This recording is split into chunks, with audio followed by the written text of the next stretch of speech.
eu sou o professor Emerson e nós vamos dar continuidade aos nossos estudos de Filosofia do Direito. Hoje estaremos discutindo a temática Samuel Pufendorf.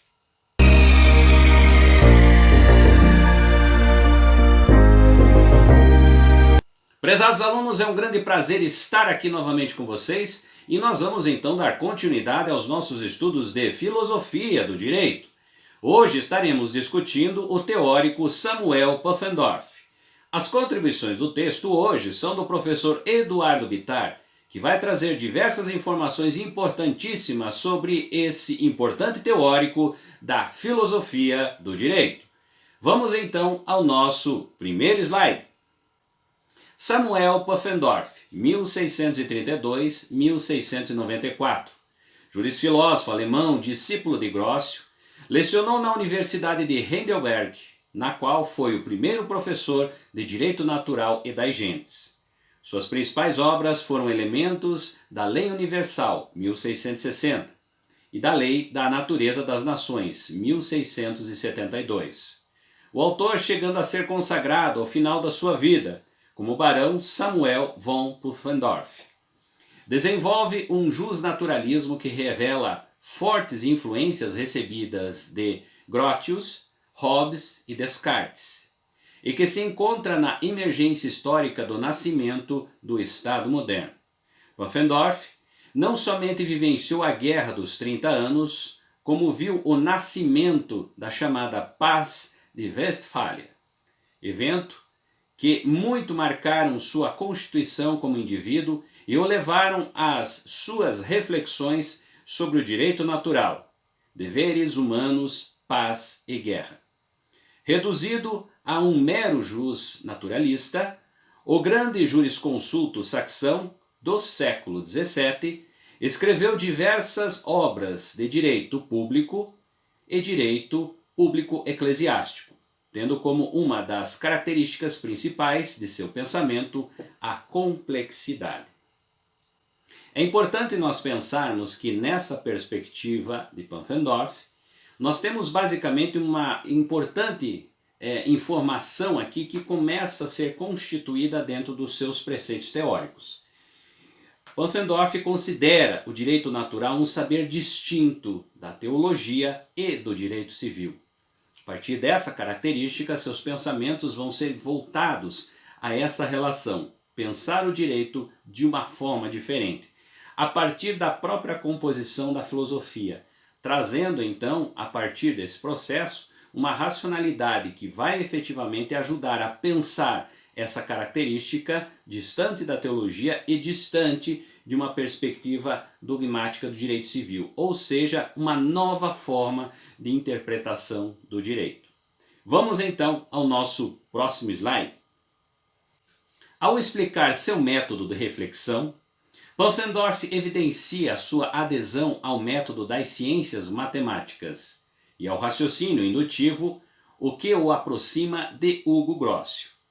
Na verdade, seria então necessário reunir tudo o que os diferentes povos consideravam direito e o que todos concordam. Na verdade, esse caminho é incerto, infinito e quase impraticável, porque acredito que não existe uma prescrição da lei natural, que não contradiz os costumes abertamente aceitos de qualquer povo. Tendo assim rejeitado este método, penso que devemos antes seguir os matemáticos aqui, isto é, devemos estabelecer um princípio imutável que nenhuma pessoa sã pode questionar e do qual, então, tudo isso é lei natural e sustentável, pode prosseguir. Pufendorf foi um dos primeiros professores a lecionar o direito natural. Através dessas características, ele vai efetivamente adicionar essa importante informação de uma nova forma de você observar, entender, analisar e interpretar o direito. O que vai, em outras palavras, trazer essa perspectiva de uma nova visão do direito natural, pouco diferente do que era praticado na Antiguidade e também na Idade Média. Aqui nós teremos esse preceito importante de não estar basicamente relacionado com a teologia e também muitas características do próprio Estado sendo revistas na visão de Pufendorf. Assim, o direito natural ele vai ter efetivamente uma característica diferenciada através das suas discussões e das suas análises. Vamos então ao nosso próximo slide. Pufendorf usa os métodos matemáticos para a descoberta de um princípio imutável. Essa ideia, a escola clássica do direito natural faz dele um direito imutável, perene, às transformações históricas e não suscetível aos diversos costumes e tradições dos diferentes povos. Na obra de O Dever de um Homem e de um Cidadão, de 1961, a reflexão sobre os deveres do homem e do cidadão é explicada por Samuel Pufendorf. Esta obra é, em verdade, uma síntese alcançada a partir da edição de Sobre, A Lei da Natureza das Nações, de 1672, na qual expõe sua concepção de que o direito natural é acessível pela razão natural, uma vez que se encontra íncito a natureza própria do homem, como elemento fundamental para a paz entre homens e a partir da legitimidade de atuação do Estado soberano. Com sua obra escrita em meio às fortes pressões históricas, na transição entre teologismo medieval e o racionalismo moderno, constata-se em Pufendorf o esforço de identificação do equilíbrio por meio da razão, sem descurar de considerar a importância da revelação. É claro que dentro dessa perspectiva trazida por Pufendorf, nós temos efetivamente conflitos que vão existir entre Igreja e Estado.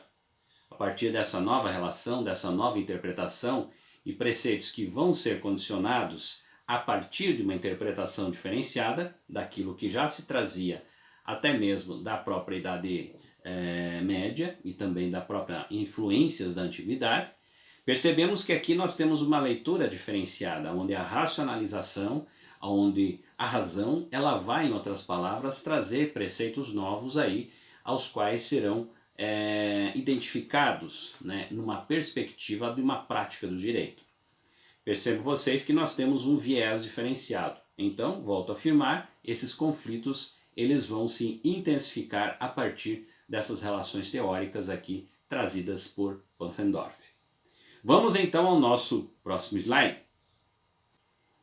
As leis da natureza fazem do homem um animal social, e as de cada cidade fazem do homem um cidadão, e as divinas determinam a condição dos cristãos perante Deus. As diversas leis são concomitantes e agem em níveis diversos na determinação da vida. A diversidade destas leis dá consistência às ciências que as estudam. A ciência do direito natural, a ciência do direito civil e a teologia moral. Não se trata de colocar cada uma dessas ciências em confronto com a outra, mas de pensar suas complementariedades e níveis de alcance. Assim, por exemplo, a ciência do direito civil pressupõe a ciência do direito natural.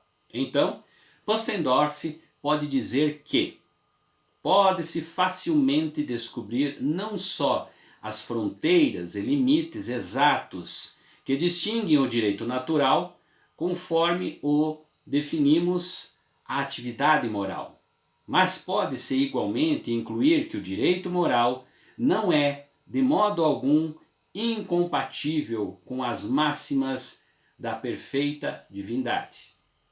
Se as leis humanas também se ocupam do que é exterior ao homem, as leis divinas se ocupam não somente do que aparece na conduta humana, como sendo bom, mas sobretudo do caráter insondável dos sentimentos humanos.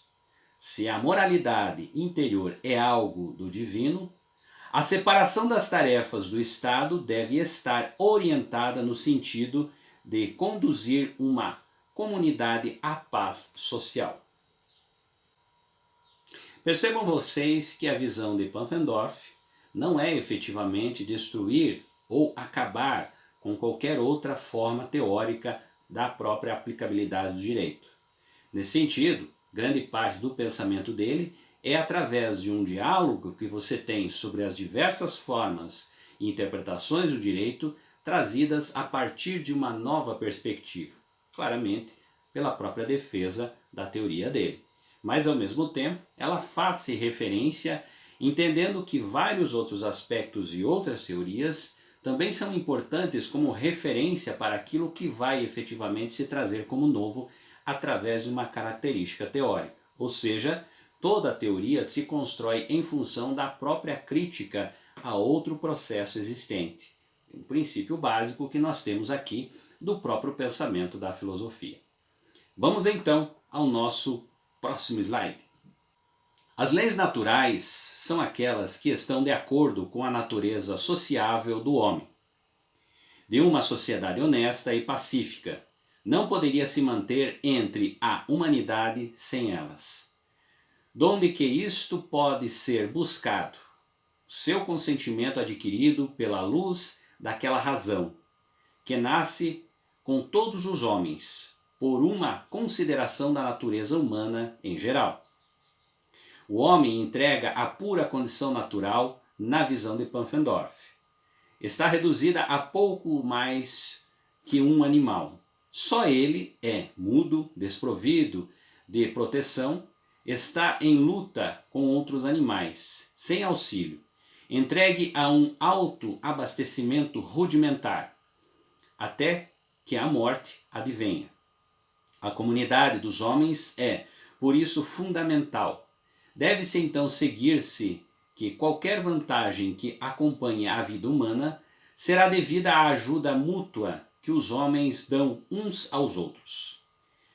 Da forma que, depois da divina providência, não há coisa alguma no mundo mais benéfica para a humanidade do que os próprios homens.